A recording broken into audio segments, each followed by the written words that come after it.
जो शेर है, जो हर जगह जिधर क्राइम हो या तो कुछ भी हो वहाँ पर वो कार्रवाई करते और काम भी बंद कराते। जैसा कि अभी मलाड में देख लो, वहाँ पर ब्लैंकेट के स्टोर में चूहे, कॉकरोच, अनगिनत ऐसे कुछ थे।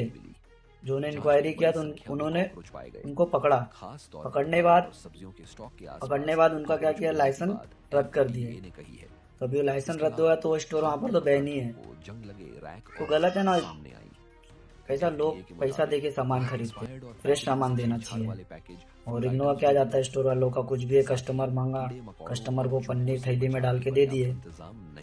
तो तुकाराम सर आपको दिल से सलूट है और एक बार सर को सपोर्ट करो, क्योंकि सर जिधर जिधर भी अच्छा काम करते उनका उधर क्या बोलते हैं, बदली कर देते, तबादला कर देते।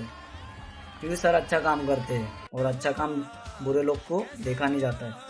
सर को सपोर्ट करो, सर अच्छे के लिए सब काम कर